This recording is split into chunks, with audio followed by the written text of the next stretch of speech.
Welcome to The Explainer. Today, we're tackling a big one for anyone looking at Canon's entry-level mirrorless cameras.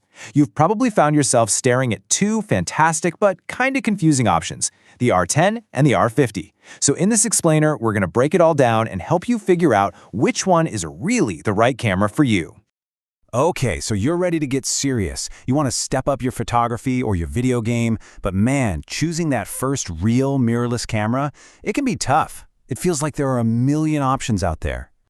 And right in the middle of Canon's lineup, you've got these two that just pop up again and again, the R50 and the R10. Now, they look pretty similar at a glance, but trust me, there are a few key differences that could totally make or break your decision. So today, we're going to settle this debate. It's really a classic showdown, right? Is the smart move to go for the best bang for your buck? Or do you shell out a little extra for that peak performance? All right, let's dive in and find out. All right, Section 1. 2 cameras, 1 choice. Let's meet the contenders in Canon's entry-level mirrorless lineup. So check this out. The R10 landed in May 2022, and then boom, the R50 shows up just 9 months later in early 2023. That's super close in the camera world.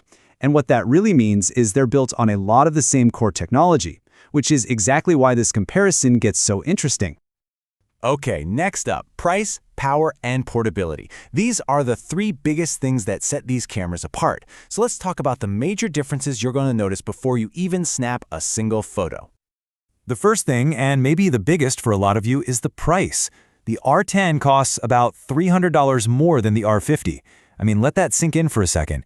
That's a nearly 44% price jump. That's not chump change. So the big question we have to answer is it actually worth that extra cash?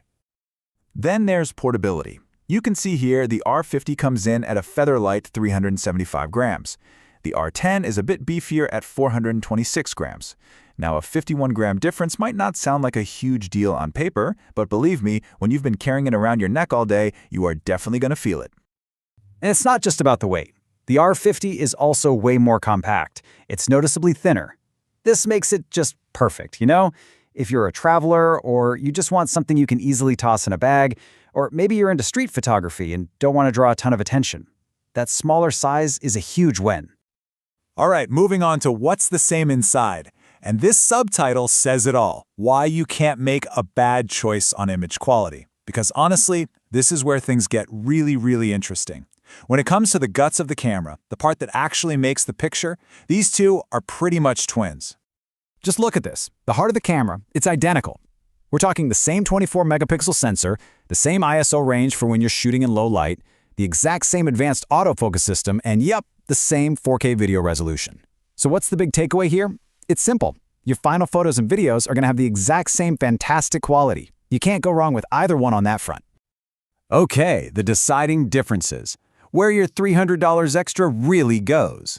So if the image quality is basically the same, you have to be asking, well, what on earth am I paying that extra $300 for? And this, my friends, is where the real choice begins. The R10 is built for one thing: speed and stamina. You can just machine gun photos at an incredible 23 frames per second. That is perfect for catching that one perfect shot in a super fast sequence.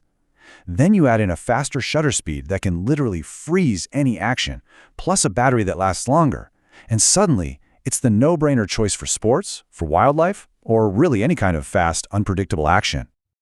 But hold on, the R50 isn't going down without a fight. It punches back with all these new, really smart features that are aimed squarely at modern content creators.